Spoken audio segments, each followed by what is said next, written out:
Hi everyone, আসসালামু আলাইকুম। কী অবস্থা সবার? কেমন আছো সবাই? তো তোমরা যারা 2026 সালের এসএসসি পরীক্ষা দিবা, তোমাদের তথ্য ও যোগাযোগ প্রযুক্তি সিলেবাস নিয়ে আলোচনা করা হবে। তো তোমাদের তথ্য ও যোগাযোগ প্রযুক্তি সিলেবাসে আছে হচ্ছে দ্বিতীয় অধ্যায়। তোমাদের হচ্ছে দ্বিতীয় অধ্যায় হচ্ছে কম্পিউটার রক্ষণাবেক্ষণ ও সাইবার নিরাপত্তা।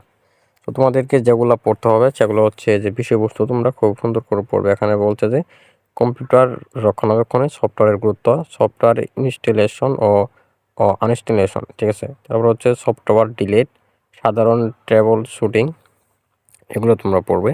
এগুলো সম্পর্কে ইউটিউবে যদি চাও অনেক ভিডিও আছে, সেগুলো তোমরা দেখতে পারো। তারপরে পাবো হচ্ছে চতুর্থ অধ্যায় হচ্ছে আমার লেখালেখি ও হিসাব। তোমরা এখানে যে বিষয়বস্তু দেখতে পারবে, এখানে হচ্ছে ওয়ার্ড প্রসেসরে আমার লেখার কাজ, অফিস বাটন এবং অপশন সমূহ।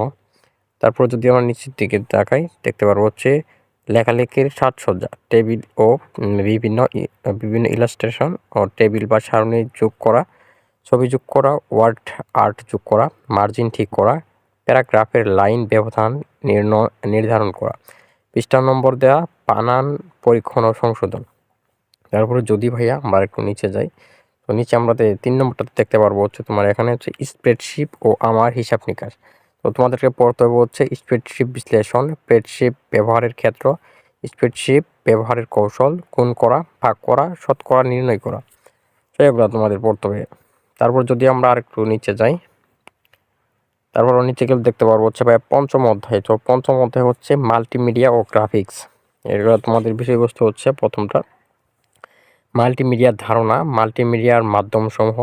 তারপর যদি আমরা দ্বিতীয়টাতে তাকাই, তাহলে দেখতে পারবো প্রেজেন্টেশন সফটওয়্যার, প্রেজেন্টেশন তৈরি করা, পাওয়ার পয়েন্ট প্রোগ্রাম খোলা ও স্লাইড তৈরি করা, প্রেজেন্টেশন সেভ বা সংরক্ষণ করা, নতুন স্লাইড যোগ করা, প্রেজেন্টেশন স্লাইড প্রদর্শন। তারপর যদি 3 নম্বর আমরা দেখি, স্লাইডে ব্যাকগ্রাউন্ড যুক্ত করা বা ব্যাকগ্রাউন্ড পরিবর্তন করার জন্য স্লাইডে ছবি যুক্ত করা, স্লাইডে ট্রানজিশন যুক্ত করা, লেখার স্বতন্ত্রভাবে ট্রানজিশন প্রয়োগ করা, ট্রানজিশনে শব্দ প্রয়োগ করা, স্লাইডে ভিডিও যুক্ত করা, বা এখানে ভিডিও হবে হয়তো।